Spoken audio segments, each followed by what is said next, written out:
Hello and welcome to Taiwan Talks. I'm Ian Kavat. Today we're looking at the developing ties between the Russian and North Korean leaders and what they could possibly mean for Taiwan. With me to discuss this are Chenlung Kuo, United Daily News Deputy Editor-in-Chief, and Ashton Cho, Korea Association of Military Studies, Director of International Security Cooperation. Chenlung, Ashton, very warm welcome to the show today. Chenlung, let me come to you first. So help us understand, what does each side get out of this partnership? I think with the Ukraine war drag on, I think the current ammunition for Russia have been going down. So they are asking for the traditional ammunition coming from North Korea, since they have stockpiled a lot ever since the past 60 years after the Korean War. And they are standard Soviet style. So it will be perfectly fitted for what they are using in the Ukraine war. And what the North Korea is asking is perhaps a nuclear power submarine, and also the reconnaissance satellite technology that North Korea had tried twice in August this year. And they are desperately need to have one now. Ashton, would you agree with that in terms of what North Korea wants out of this partnership? And can you give us an idea of who you think has the upper hand? I think there's also an economic and a humanitarian dimension to what Russia will be providing to North Korea, which will also be very important for Kim Jong-un and the stability of his regime. And also on the Russian side, in addition to getting the much needed ammunition and stockpiles that it needs to get ready before the winter operations, I think we should also be worried about perhaps seeing a division of labor in the military-industrial base. For example, we've seen Iran help Russia build drone factories. So what kind of capacity does North Korea have in the medium or long run after the winter? What kind of weapons will North Korea be providing Russia that will go to the Ukrainian front? I think that's something to be wary of. To go to the question of who's got the upper hand, I think, of course, Russia has. Russia has a lot more power and weight. However, it's important to, I think, note that it was most likely Russia's initiative to reach out to North Korea. So I think there'll be very interesting to see how this pans out. Would you agree with that, Chenlung, that Russia actually has the upper hand, or is it North Korea?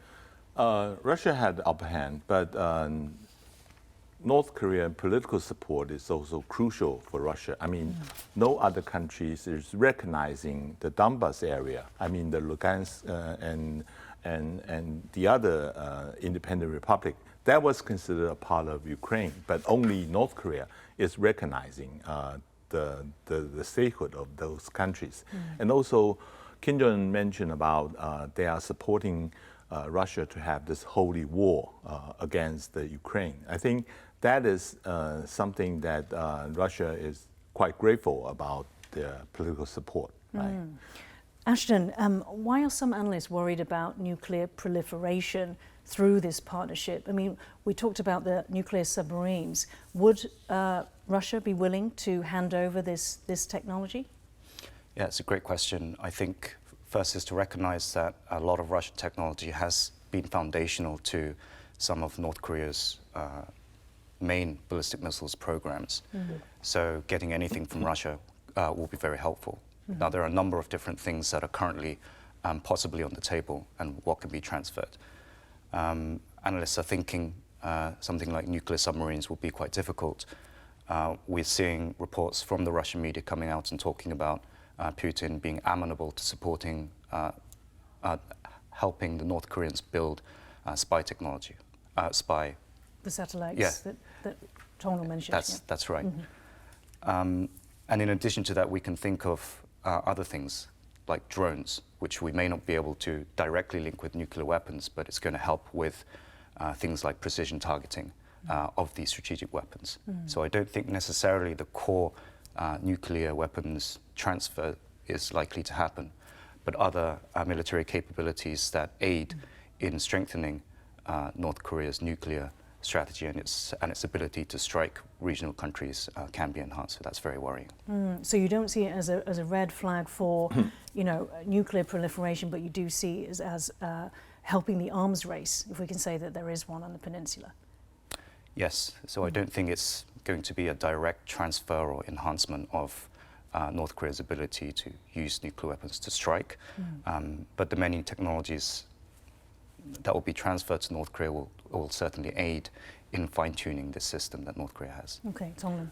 I agree with Ashton, but I think that Putin had mentioned that Russia would not do anything that violating the UN sanction on North Korea. But there's other way they can go around. For instance, for reconnaissance satellite, they can claim it's a scientific use, not the military use. And also, I think there's another thing that Kim Jong-un had visited a warplane manufacturing factory.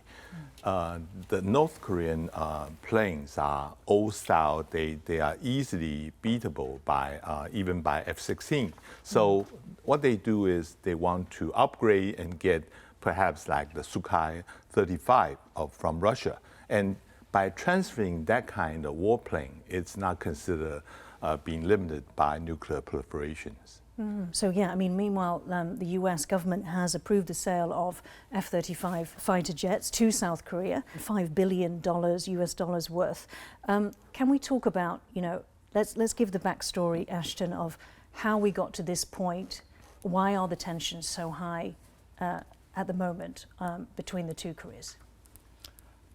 So there's a couple of different questions I hear in what you've asked me. First is the background of the F-35s. It's, of course, very timely that this deal has come through, but it is what we're currently observing of a very long effort to build and modernize South Korea's Air Force. So the F-35s were initially decided to be integrated into South Korea's Air Force since 2014. Obviously, South Korea sees that there is this threat from the north. How do we see that threat manifested? So the threats that North Korea manifests are the standard use of provocation with ballistic missiles from the variety of ranges, from short range, medium range, IRBMs to ICBMs, which impact South Korea to United States. After a period of a lull or a lapse, recently that's been stepped up. And according to North Korea, though, they're not being aggressive, they're being defensive. So explain to us the backstory of this. Whatever comes from North Korea, I think we need to take with a pinch of salt. And of course, from North Korea's perspective, they're not trying to be offensive in any way, or at least now. So when they're surrounded by South Korea, the Japanese, and backed by the US Army, of course, from their perspective, it's defensive. Let me try to jump in. I think only from the point of view of Pyongyang, they are saying that after Trump ended the deal with Kim Jong-un, Americans resumed their joint military exercise with the South Korean. And by resuming that, and now came the new President Yoon, that is having a very close relations with the United States in terms of military, and also they have a joint military exercise with Japan and the United States. And I think from the North Korean point of view, they are feeling threatened by this growing stronger alliance. And that is part of the reason, I think, why Kim Jong-un wants to seek Russian help in that regard, right? Ashton? Yeah, just to add to this excellent point, I think if we look at the last rise in North Korean provocation that ended up in Kim and Trump's peace talks, North Korea needs a way to try to get countries to the bargaining table. And it's possibly its only means is to get the other countries' attentions with provocation. Now, all the players that he met and he tried to come to a deal with have all stepped down from power, so Trump and the Moon administration. So for me, there's another aspect to this, which is he's restarting his process of trying to get the attention of the new leaders in the US and Korea to try to come to something that will be beneficial for enhancing the defense of his regime.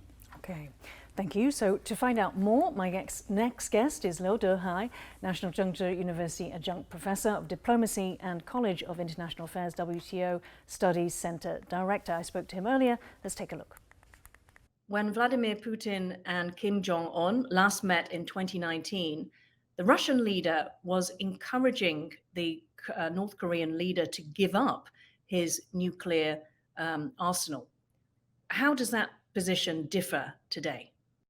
At that time, Russia actually allied with the United States. So now things change because of the Ukraine war. That has brought about the confrontation between the United States and Russia in terms of national interest. How big is the risk of nuclear proliferation given the relationship, the deepening relationship between Russia and North Korea? Actually, it's very obvious. Russia and North Korea are going to enhance their military collaboration in a big way. In the past, people tend to wonder where North Korea got this kind of technology, no matter it's missile launching capabilities plus the nuclear weapons. Now it seems Russia actually was the one behind the scene provide this kind of secret assistance to North Korea. Now they have tried to just do everything openly. That's what they want to do. All right. So because they have the same enemy, the United States.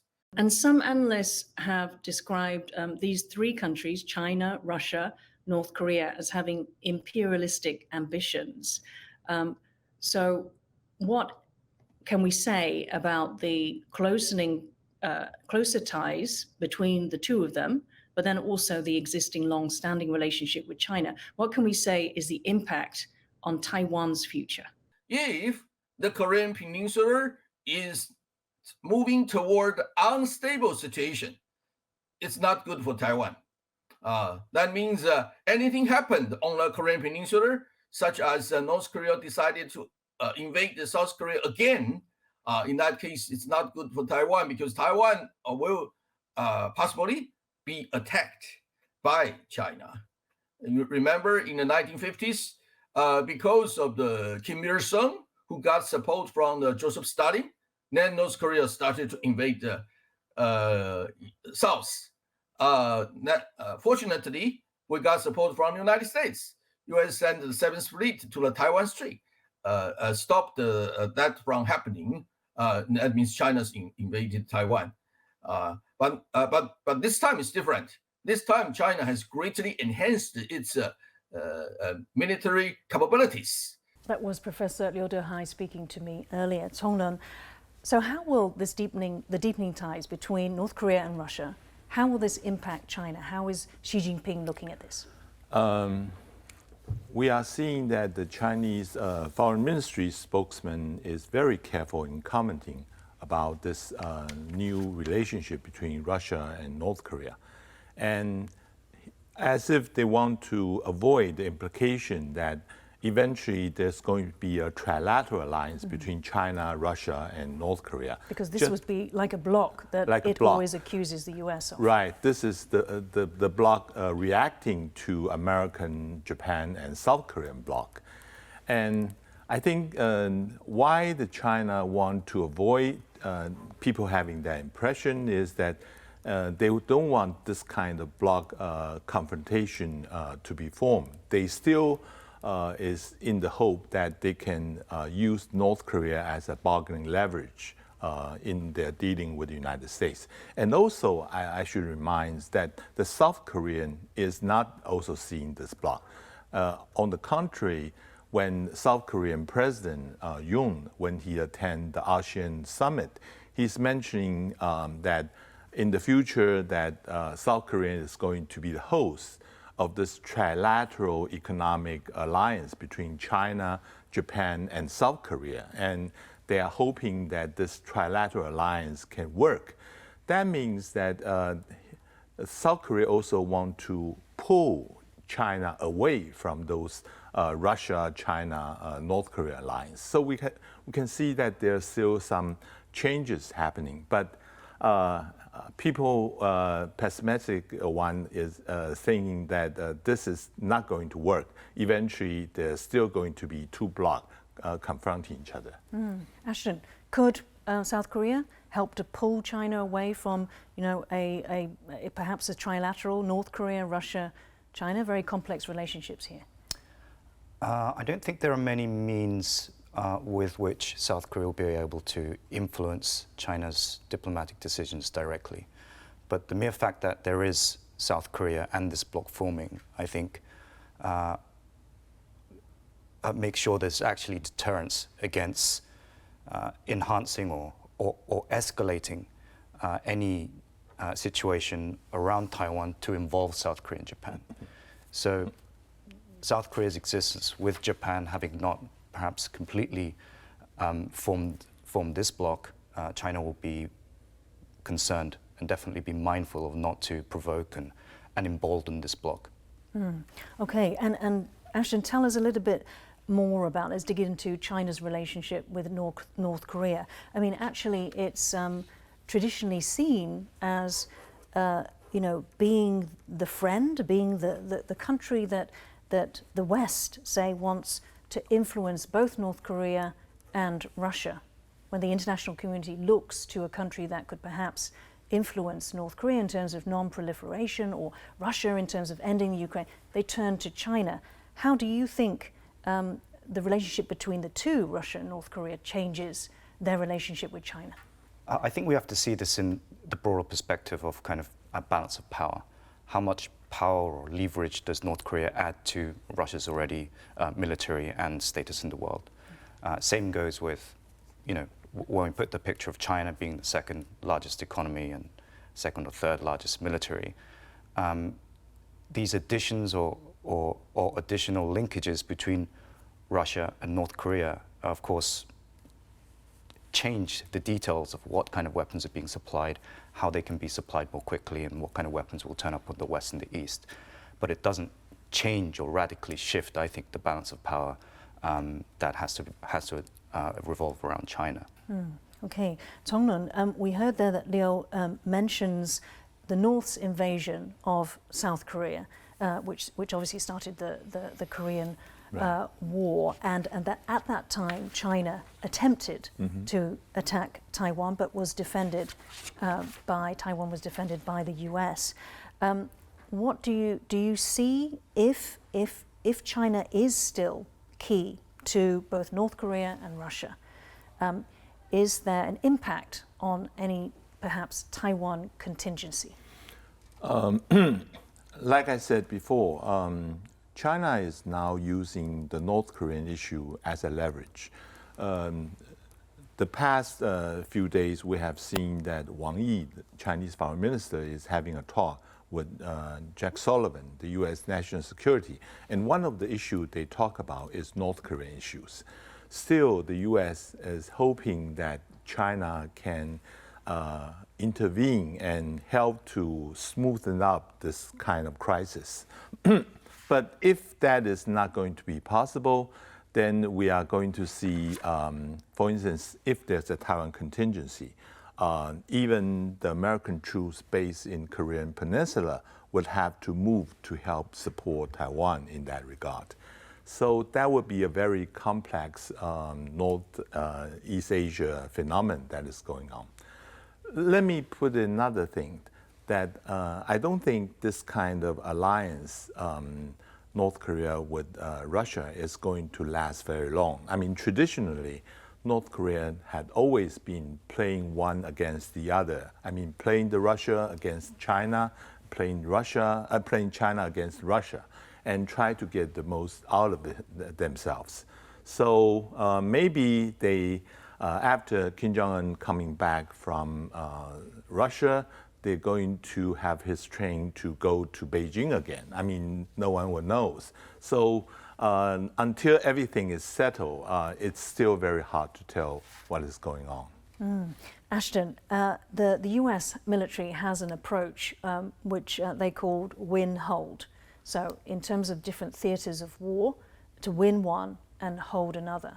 So to the US, how is it viewing a deepening relationship between North Korea and Russia. Obviously, Russia is engaged in a war itself, and there are fears that it could spread. So I think the Americans have probably been anticipating that these bilateral linkages are linking up. Of course, U.S. has been more active in doing this already, with linking up its bilateral alliances such as South Korea and Japan, and also with AUKUS. So I think the U.S. perspective is always, the strategic purview, if you like, has always been quite large. And these developments are certainly alarming, but I don't think they'll be shocked or find it surprising. Do you think that the US can operate in two theatres of war? So I think... So one in Europe, just to be clear, and the other one on the Koreans, for example, if North Korea was to invade South Korea? Yeah, so I think probably at some point they thought it wouldn't be very, very feasible, but that's why I think we've seen in the past 2 years a very different US Indo-Pacific posture. Talks about trilateralizing US, Korea, Japan alliance has been around since the 90s. It's finally being pushed.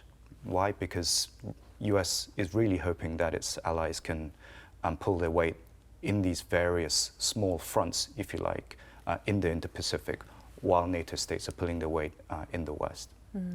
So, Songlun, if, for example, North Korea did become emboldened to take action, military action, do you think that we could see a repeat of history? I agree with Ashton have just said that, like you said, it's no way that U.S. can have war at two fronts at the same time. I mean, while the Ukraine war is not ending, and all of a sudden the North Korean began to invade the South, it was the U.S. troop is not enough to handle both crises. So that is the reason why they want to form the alliance.